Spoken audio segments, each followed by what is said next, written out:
नमस्ते, प्रणाम, स्वागत है आप सभी का मेरे चैनल में। जी हाँ दोस्तों, बहुत बड़ी खबर अभी आ रही है।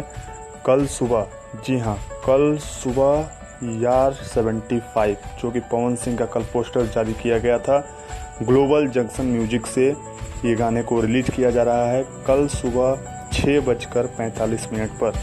जी हाँ दोस्तों, 6:45 पर अभी अभी ये रिकॉर्ड न्यूज़ हुई है और ये न्यूज़ काफ़ी ज़्यादा अहम रखती है इस बात का कि ऑफिशियल न्यूज़ ये आया है। जी हाँ दोस्तों, कल सुबह 6:45 पर ये गाना आपको सुनने को मिलेगा, ग्लोबल म्यूजिक जंक्शन। जी हाँ, इस गाने को म्यूजिक दिए हैं आदित्य देव और साजन मिश्रा। जी हाँ, साजन मिश्रा।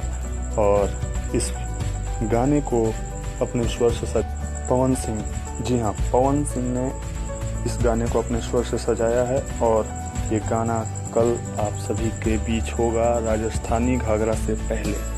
तो ये बहुत बड़ा न्यूज़ था, मैं सोचा कि आपको बता दूं।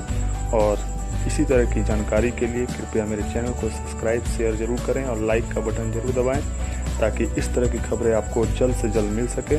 तो भूलिएगा नहीं, कल सुबह 6:45 पर ग्लोबल म्यूजिक जंक्शन, जी हाँ, उस पर जाइएगा और ये गाना आपको सुनने को मिलेगा। तो कल रिकॉर्ड ब्रेकिंग कितना घंटे में कितना मिलियन होता है ये देखने वाली बात होगी। तो मिलूँगा कल आपसे गाने के रिव्यू के साथ। फिलहाल के लिए इतना ही और ध्यान रखिएगा, ग्लोबल म्यूजिक जंक्शन, जी हाँ, इसी पे ये रिलीज किया जाएगा। फिलहाल के लिए इतना। चैनल को सब्सक्राइब करें, शेयर करें। धन्यवाद, थैंक यू, गुड नाइट।